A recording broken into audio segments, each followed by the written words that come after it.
for years married. From the outside looking in, nothing had changed about our life together. We still shared a bed, still split the bills, still went to family dinners together playing the role of married couple.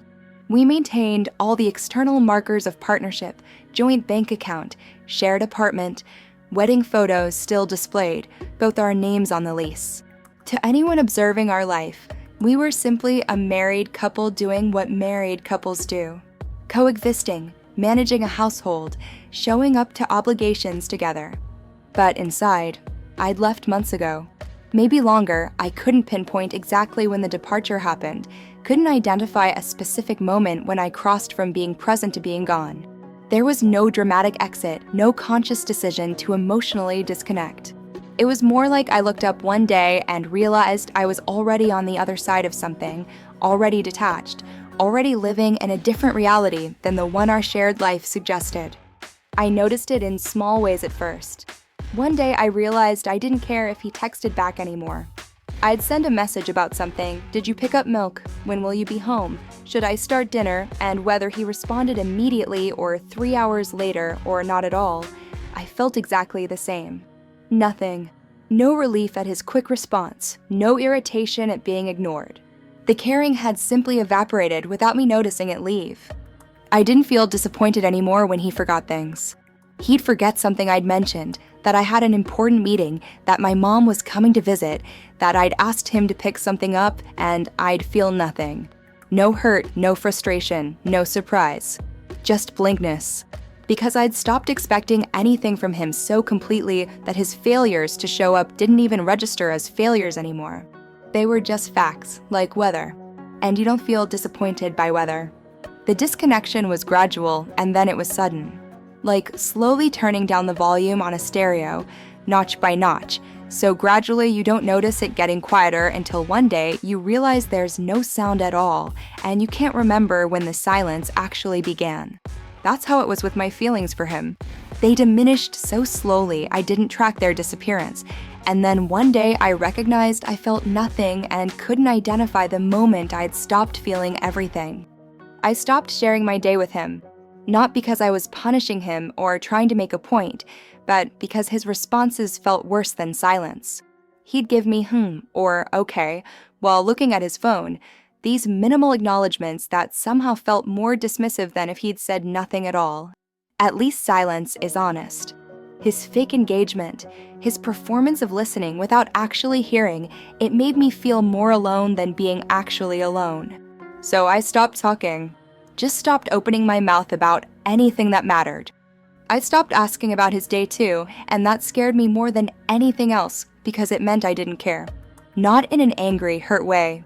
Just genuinely didn't care what happened in his life, what he did at work, who he talked to, what problems he was dealing with.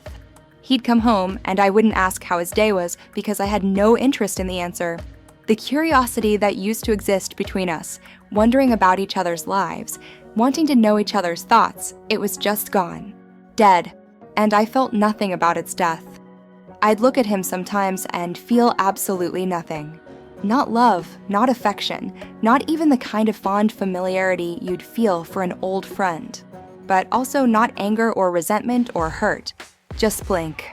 Like looking at a stranger on the subway, someone who exists in your space, but has no emotional resonance whatsoever. I'd study his face while he watched TV and think, I feel nothing for this person, and the thought would come and go like any other random observation. No weight to it. No pain. Just fact. We'd have sex and I'd be completely detached, watching the whole thing from somewhere outside my body. Going through the motions because it was easier than having the conversation about why I didn't want to, because he'd initiate and I'd just let it happen, performing participation while being entirely absent. It felt mechanical, procedural, like doing any other household task. And when it was over, I'd feel the same nothing I felt about everything else with him. No connection. No intimacy. Just completion of an activity. He never noticed. Never noticed that I'd checked out completely, that I was a ghost haunting the space where his wife used to live. And somehow that didn't surprise me at all because it just confirmed what I already knew. He'd always been this checked out.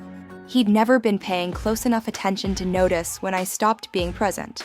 His baseline was such profound disengagement that my emotional departure didn't register as different from my emotional presence. I was invisible either way. I started making big decisions without consulting him, not to be spiteful or to prove a point, but because it genuinely didn't occur to me to include him. I'd accept a new job, make a major purchase, commit to plans months out, and I'd just do it and tell him after if I remembered.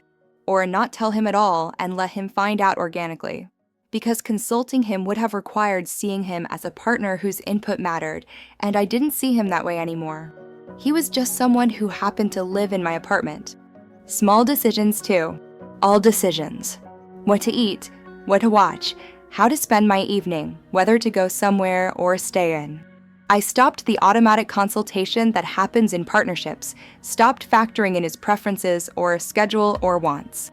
My decision-making process became entirely individual, and when he'd occasionally object or express confusion about why he hadn't been included, I'd feel annoyed at having to explain something that felt so obvious. He wasn't part of my thought process because he wasn't really part of my life anymore despite sharing my space. I stopped factoring him into my future plans completely. When I thought about next year, 5 years, 10 years, he simply wasn't in the picture. Not because I was actively planning to leave or consciously imagining life without him, but because when my brain projected forward, it automatically wrote him out of the story. I'd think about career moves or where I might want to live or what I wanted my life to look like, and the image was always solo. My subconscious had already made the decision my conscious mind hadn't caught up to yet. I'd fantasize about living alone, about waking up to silence instead of his alarm, about not having to manage his moods or read his face to determine if today was a good day or one where I needed to tiptoe, about not having to carry conversations by myself or pretend to be interested when he'd talk for 30 minutes about some game update or work drama I couldn't care less about. The fantasy of solo living felt like freedom, like relief, like coming home to myself after years of exile. Sometimes I'd catch myself and feel disturbed by my own emptiness. I'd think this is my husband, the person I married, someone I supposedly loved. Why do I feel nothing? What's wrong with me that I can look at my partner and feel less than I'd feel looking at a stranger? I'd try to excavate some feeling, any feeling, even anger or resentment. But there was nothing to dig up. The feeling wasn't buried. It was simply gone. And the absence of guilt about the absence of feeling was maybe the most telling thing of all. I knew what this meant. Knew that you don't recover from this kind of disconnection, that once you've emotionally left, you can't will yourself back into caring. I'd seen friends go through it, heard them describe the same numbness, the same nothing, the same gradual then sudden realization that they'd already gone. And I knew their next step was leaving for real, making the external match the internal. But knowing what I needed to do and actually doing it felt like two different universes. The practical realities felt overwhelming. Untangling finances, figuring out living situations, having the conversation, telling family, explaining to people why I was leaving when from the outside everything looked fine. It felt easier to just keep existing in this numb state, being a ghost in my own marriage, than to face the logistics and emotional labor of actually leaving. So I stayed. Not because I wanted to, not because I had hope, just because leaving required energy I didn't have and caring I no longer possessed. One night he was talking about something, work, friends, some plan he was making, and I realized I hadn't heard a single word he'd said for the past 5 minutes. I was sitting right there, facing him, nodding at what seemed like appropriate intervals, and I was completely gone. Not distracted, not thinking about other things. Just absent. A body in a chair performing the motions of listening while the actual me was nowhere to be found. And when I realized this, I felt nothing about it. No guilt, no sadness, no urge to apologize or try harder, just acknowledgement of a fact. That's when I knew with absolute certainty that I'd left the relationship emotionally long before my body would catch up. The marriage existed only in the external structures we maintained, shared space, shared name, shared tax returns. But the actual relationship, the emotional connection that makes two people partners rather than roommates, that had died. And I was just haunting its corpse, a ghost in my own marriage, existing in the space where I used to live but no longer inhabiting it in any real way. I'd become a stranger to myself and to him. The person who'd walked down the aisle 4 years ago believing in forever, she was gone.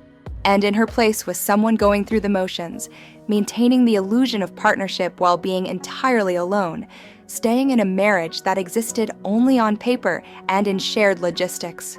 I didn't know her anymore, this empty version of myself. But I also didn't know how to find my way back to anything real.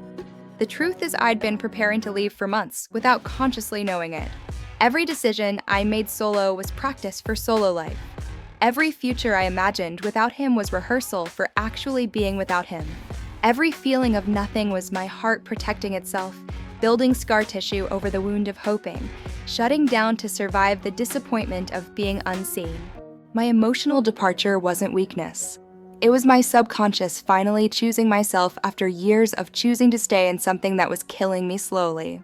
I was a ghost in my own marriage because there was no marriage left to inhabit. Just the architecture of one shared space and joint accounts and legal paperwork. But the substance, the life, the actual partnership, I'd already left that behind. My body just hadn't gotten the memo yet. And sitting there that night, watching him talk and feeling absolutely nothing, I understood that eventually my body would catch up to where my heart had already gone. I'd already left. I was just waiting for the rest of me to figure it out. If you've realized you left your relationship emotionally months or years before your body followed, you're not alone in that hollow recognition.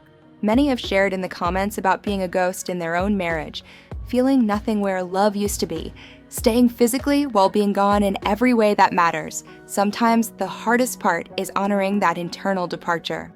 If this resonates, this space continues for those who've left from the inside and are finding their way out.